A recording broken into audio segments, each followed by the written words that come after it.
Hello and welcome back to Funeral DNA, the podcast where we analyze the unique components, services, and trends that make up the funeral industry, or as we call it, Funeral DNA. I'm Mike Davis, and today we're sitting with George Frankel with Eternal Reefs. So thank you, George, for coming on. Thank you for having me. So George, could you please just give us a little bit of background about yourself and how long have you been with Eternal Reefs? I actually started out with Eternal Reefs at the very beginning in 1999. And my role has pretty much always been to be the CEO of Eternal Reefs as we were growing and developing the concept. Okay, all right. So now obviously we're going to jump into a little bit. Tell us about the idea of Eternal Reefs. So how did this idea come about? Why was this something that you or a company that you thought was really needed? I was working in a previous business that I owned, and one of the people that was working with me was a gentleman by the name of Don Brawley. The concept of reef balls were developed by the University of Georgia, a group of divers that were constantly diving the same reef sites and could see the degradation of the reefs from one trip down to the next. So when Don was in college, he actually worked on developing this type of reef ball technology. And as he was doing it, his father-in-law said to him, "Look, my time is limited. When I go, I'd like to be put in one of your reefs." Well, Don's father-in-law passed away, and he came into my office asking about having some time off with regards to going down to Florida to create his father-in-law's memorial reef. At the time, I had just been informed that my brother was terminally ill. My mother's life was clearly winding down. I had to put together the funerals for my father, my mother, an aunt, and one of my uncles. So I was familiar with that process. Neither my brother or I had any interest at all of being buried, let alone my brother lived in Houston, I lived in Atlanta. Our family cemetery plot, which my mother would be the last one who could go into, is up in New York.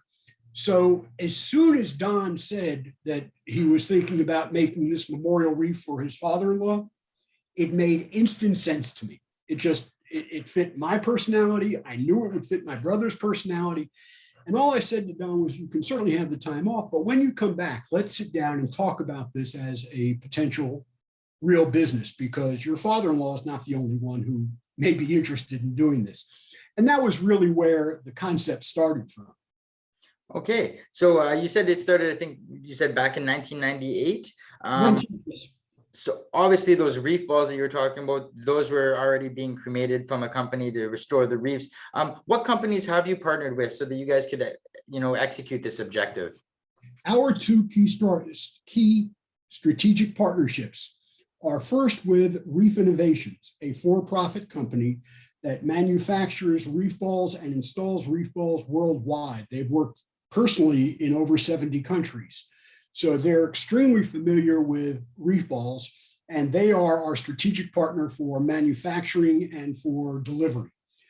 The Reef Ball Foundation, which is another 501c3 nonprofit organization, is our other strategic partner, and they provide education as well as doing a lot of international projects, specifically for habitat development or tourism.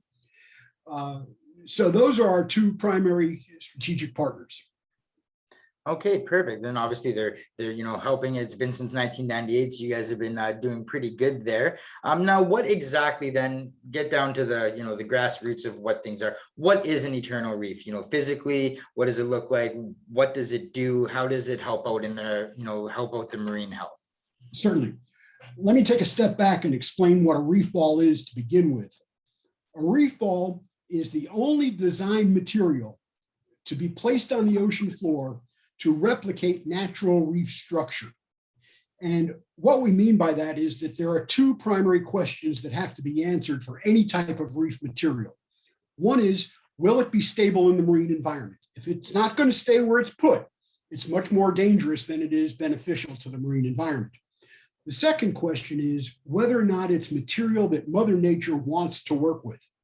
And so what this group of divers did at the University of Georgia was develop a concrete formula that was virtually pH neutral.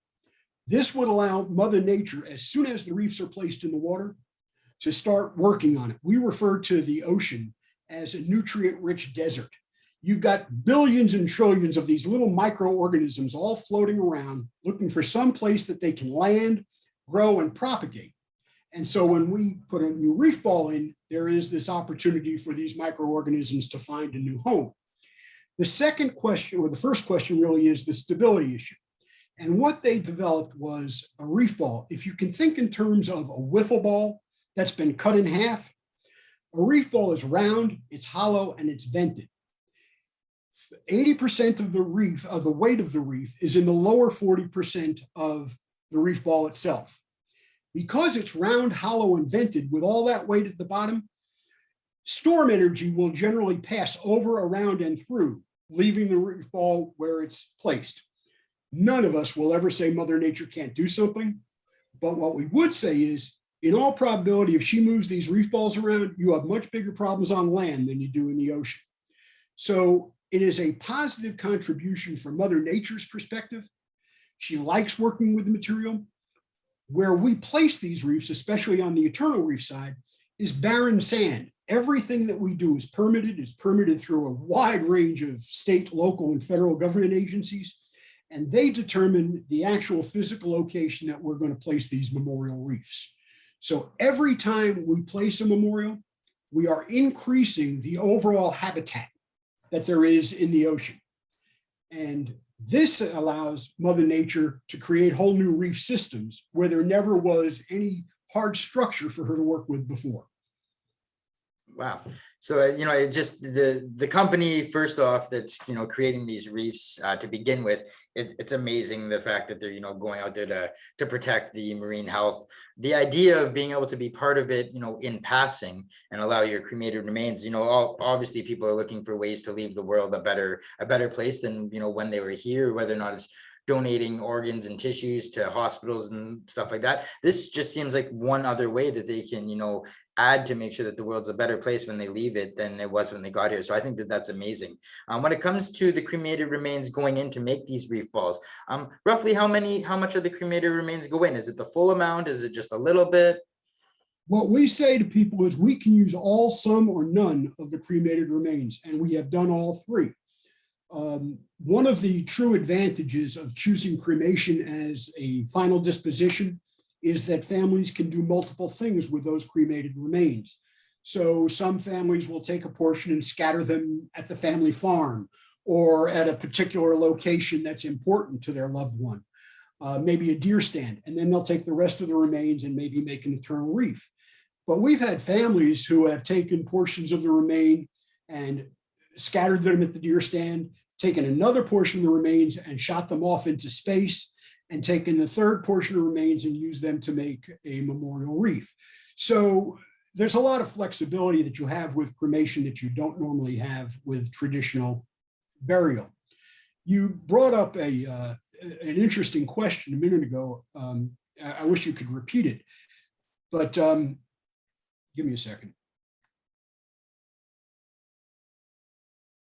You had asked what the value is with the cremated remains being placed in there.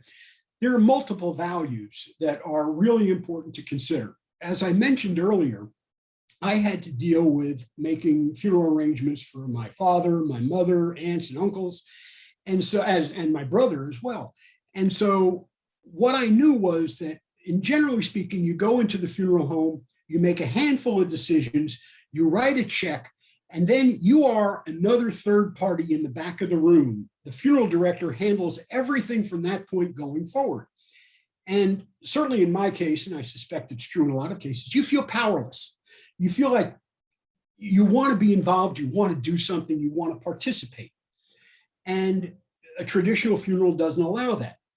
What you're seeing right now is a seismic shift in how we as a culture look at and deal with memorialization. The concept of a traditional funeral with a varnished casket going into a traditional cemetery, going into a vault-lined cemetery plot with a headstone is losing its value to the American society. In my case, our family cemetery plot is full, And nobody in my family lives in New York anymore. We are now bi-coastal in every direction. So people are now, and it's especially true in my generation, the baby boomer generation, we were all about causes. We were causes about civil rights. We were causes about Vietnam. I mean, you can pick your issue, but the environmental movement percolated in the early 60s. So my generation is really one of those generations that is saying, I don't see the value in the traditional burial. I would much rather have something left behind that is of value to the future generations. And so you're seeing an enormous development in the concept of green memorialization, whether it is a conservation memorial cemetery plot in a piece of ground that's being preserved. If it's in a traditional cemetery with no embalming, no casket, no vault liner, you're seeing this all move in those directions. And what we didn't realize as we started out as Eternal Reefs was what we were really doing was engineering a social change. This was never contemplated before. And we're asking people to simply take us at good faith that this is what we could do. So we made the decision to involve the families directly in the process. And we encourage families to participate. So in most cases, the families will bring their loved ones' cremated remains to our project site. We bring a precast reef ball to the project site. There's a plaque on it that the family has created that we had made for them. And we have the family mix the cremated remains into liquid concrete and create what we call as a pearl. We place the pearl aside so it can cure overnight. We put fresh concrete on the top of the reef ball. And this is where we encourage families to personalize the reef ball. And so they'll put handprints in it. They'll write messages like you do in sidewalk concrete. They'll put small mementos, for example, military honors, if that is appropriate, or even organ donation medals. So they get to personalize it. It's in this process, Michael, that they actually start to take ownership of this reef. This is now becoming much more than my mother and my father's memorial. This is becoming the tribute that I've made to their life with my own hands. And so as they take ownership, they have a much greater incentive to be concerned about the marine environment at a level that they never were before. So we're enhancing just the grassroots movements of the environmental movement.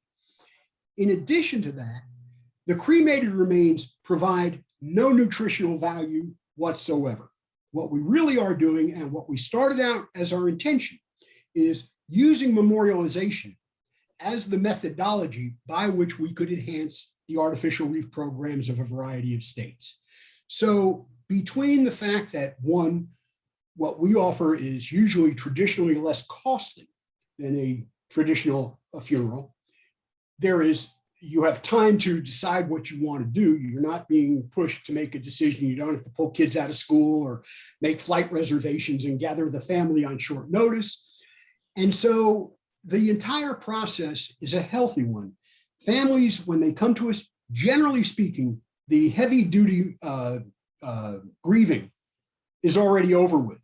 Not to tell you there aren't plenty of tears, but the reality is these families have generally gotten to the point where they really want to put a period at the end of this and finish their obligations and say goodbye to their loved one. The other part of what we hear all the time is, this is the best way I could have thought to introduce my child to a loss. And that's because they all say that there's no body, there's no dark room with music and everybody talking in whispers, there's no hole in the ground. And so the kids look at it as this is an arts and crafts project, which is, in all honesty, really what it is. And so parents really get a benefit out of having their children involved and understanding what this loss means.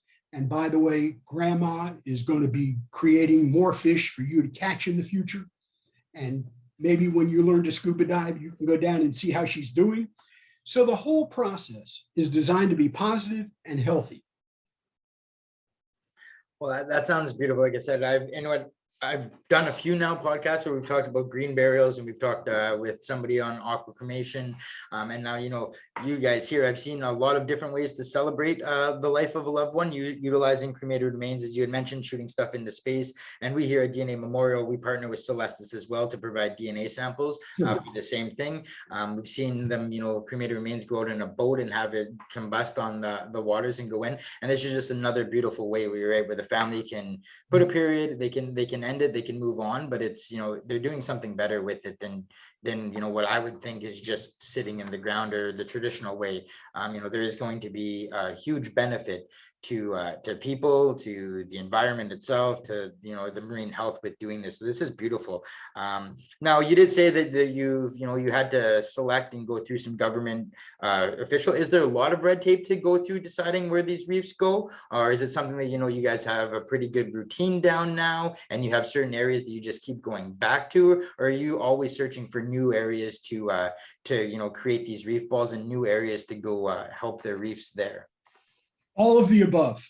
But the reality is, first off, we made a very big decision before we ever started.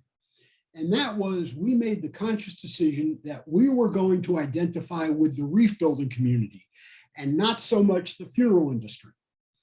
And again, I go back to what we were trying to do was use memorialization as a tool to increase the marine habitat. So by doing that, and by using a designed material that had already been approved by many of these state programs, we were able pretty much to walk in the front door and say, this is what we would like to do. And from a regulatory standpoint, because we're picking up all the cost of the entire project, everything from, or our families are, from the material cost all the way through to the final transportation and placement on the ocean floor, the state or the county, wherever we're working, gets the economic benefit in two directions. One is they built a whole new reef for their community at no cost to the taxpayer. Number two is there's an economic contribution that we make because families come back and visit. Everything that we do is permitted, and we run through a variety of government agencies, but we've now got a 22-year history of performance. And so reef coordinators are very willing to work with us on all of these types of projects. We also recognize that we need certain equipment to get this done. And so it limits the number of locations that we can actually utilize. And we also made the decision that we couldn't be all things to all people. We do these as projects to keep the cost low so that more families can participate. And as a result, we've kept the cost down for the families, but these families return. And so they'll come back, not necessarily every year, but every couple of years, just to see how grandma and grandpa have been doing over these years. So the community gets an economic benefit. All right, so that sort of answers one of the questions. So obviously the families do know where the reefs are because you have, as you brought up, it's more than just them sending you the cremated remains, the reef being made and put out there. There's a sort of, a funeral sort of, or a celebration that goes involved with it that lasts a couple of days, where they get to be part of that whole creation process, which I do believe, probably helps on that closure thing. So obviously they know where these reefs are. Families then, can come back and visit. Now, is this something that they can, I've never swam in the ocean. Unfortunately, I'm from Thunder Bay, Ontario, top of the greatest lake in the world, Lake Superior. But I am, exactly in the middle of Canada, pretty much coast to coast. If you folded it in half, we're dead set in the middle. So I'm a good amount away from any ocean. When families do visit, is this something where, scuba diving or snorkeling, they can actually see that physical reef and they can see like the memorial plaque that's on it and stuff if they go down there? Absolutely. First off, as part of our process, we actually take the families out to the reef site and they get to witness their loved one's reef being placed on the bottom. And then we give them the opportunity to dedicate the reef to their loved one. So we give them flowers and what we call a tribute reef. And after all the reefs are on the bottom, each family, one at a time, will dedicate the reef to their loved one. And when they're done saying their goodbyes, they'll drop the tribute reef over the side. And then the next family will go until all the families have memorialized their loved one. So again, they know where the reef is. They got to witness the entire and participate in the entire process. And so we certainly will help families when they want to come back find a charter boat that'll take them out to the reef site, whether it's for diving or for fishing, or just to sit on top of the reef and have lunch, which we also see a great deal of. So I'm sorry, I forgot the rest of your question. Well, just if they can visit it, or do they can go scuba diving and see it also. That's great. It definitely answered that for me. Now your clients, are you guys coast to coast with your clients? Are you mostly just coastal? Like, do you find you have a bigger uptake, say, in like the California side of things in Florida, just because of their location to the ocean, or do you have people, all across the country or all across the world that are wanting to do this? We have customers from virtually every corner of the planet. But for the most part, obviously, our primary marketplace is the United States. And we certainly get a lot more pickup from people who have got some connection with the ocean, whether they live close by or they live far away and they're scuba divers or fishermen. That's where a lot of our interest does come from. But we've had families from Australia, New Zealand, Japan, the Netherlands, Germany, England, Italy, Ireland, all come to the United States to participate with these processes. So it is an international issue, and we expect at some point in time this is going to be utilized internationally as well as here in the United States. How many Eternal Reefs would you say are out there now, if just a ballpark figure? We're probably pushing 3,000 at this point in time. Wow. And going back to one of your other questions, we do prefer coming back to the same reef site year after year. But one of the limitations that we have is every single reef permit expires. So I can't turn to a family and guarantee them 20 years from now, when they pass away, they can be on the same reef site as their loved one. And it's a little bit of a limiting factor, but that's the limitation that we work with. We're very crystal clear with everybody that this is the limitation that we do have. But we do like going back to the same reef sites, because every time we go, we build what's called a patch reef. And that is, we take a different portion of the reef site that we have a different portion that we have not worked on. That is 50, 60, 80 feet away from where we had previously worked. And this is where we'll put the new group of reef balls. And we do this because the creatures that all live in these reefs feed on the open sand. So clustering 100 reef balls together doesn't create the same economic, environmental benefit as spreading these out. So again, we look at this from a reef building exercise, and this is the value that we have. So we do go back to the same reef sites as long as those permits are available to us. All right. And are you affiliated with funeral homes that offer your services, or cremation societies? How do your clients find you? Are they getting, told about this from funeral directors, or are they coming to you, after the fact, trying to figure out how they can celebrate the life? When we first started out, we very naively assumed that the funeral industry would adopt us as a long lost rich uncle, because they were seeing cremation rates skyrocket and were losing revenue to the traditional burial process. So we spent a lot of time and money trying to cultivate the funeral industry, and came to realize, one, the funeral industry, even to this day, is still primarily a father to son, father to daughter hand-me-down business. As a result, they are very reluctant to adopt new opportunities, new formulas, new memorial options. And to be fair, if I were a funeral director and George Frankel knocked on my door and said, I got this great idea and you're going to make a lot of money, but you got to turn your family over to me, I would probably have second thoughts about turning my family over to George Frankel. So we shifted and we went directly to the consumer. And that was the smartest move we could have made. We found that, again, the funeral industry wasn't offering participation. They weren't offering something different. And again, we're looking at the baby boomer generation aging and now making these final memorial decisions, both for their family, their parents, and themselves. And so once we went directly to the consumer through Facebook and a number of other social media applications, we started getting the response that we were looking for. The fact of the matter is, the entire world has changed as a result of the pandemic. And it has changed our business dynamically. What I mean by that is, one of the problems we have as a culture, or had as a culture, is we did not talk about death and dying within our family group. And as a result of the pandemic, there is nobody on this planet who has not had to look in the mirror and seen their own mortality.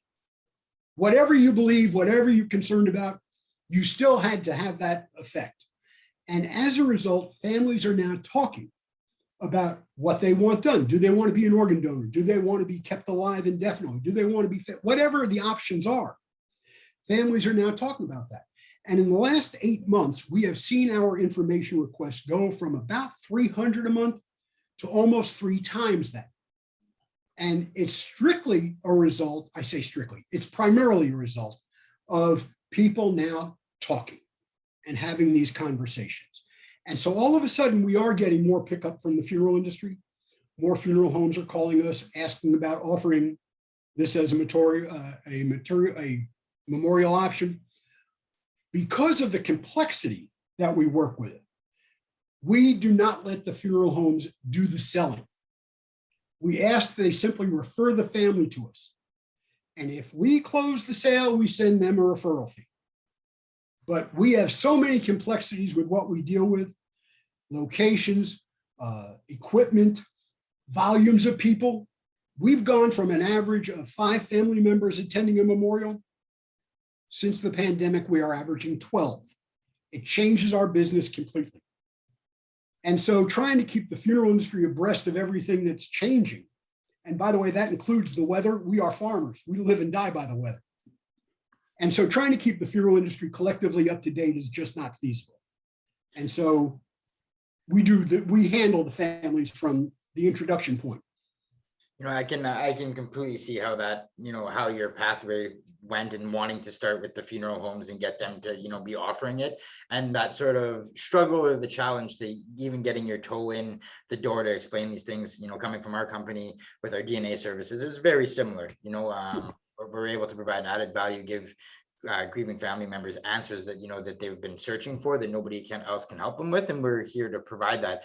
But, dealing with DNA, different types of testing, ancestry, the knowledge behind that and needing to, portray it coming from the funeral director, I can see exactly the same sort of hurdles that you've had to jump over that we're doing, very similar with our services as well. So obviously, there's going to be listeners sitting at home that are either, as you said, talking about death now, because that is something that is being done more and more often. You hit the nail on the head when you said the pandemic has really done that for people. I know here in Canada, Arbor Memorial talked about it, where more families are coming in to discuss these things, or at least having the discussion back at home. If family members are listening and, this might be a topic on their discussion, where can they find you? What's your website? Where can they go for information about Eternal Reefs? They can find Eternal Reefs at www.eternalreefs.com. And we have a very strong Facebook presence with over 21,000 fans on Facebook that we've grown organically. They can find us on Facebook at Facebook.com/Eternal Reefs. And I understand that when you say, I'm sorry, you have any other questions? I didn't mean to. I was going to go off on a tangent. No, go off. It's fine. I understand. So go ahead. And being from Thunder Bay, we are now following with a great deal of interest the idea of creating a new United States National Marine Sanctuary in Thunder Bay to protect all of the sunken ships that are there as part of a National Marine Sanctuary program. So we're looking at, and in addition to that, we have done a very significant number of Canadian families memorials. And a lot of that is based on so many Canadians either winter or vacation in the United States, and they've already got a connection to a given location. So we do see that a lot. Awesome. So if you had to leave our audience with one thing to remember, either about marine health or Eternal Reefs, what would that be? The single most important thing that I can encourage families and remind families of is to have the family discussion about what you want done when your time comes. And what I mean by time comes is when you can no longer speak for yourself. You may not have passed yet. You should let your entire family know what it is that you want done and put those wishes in writing.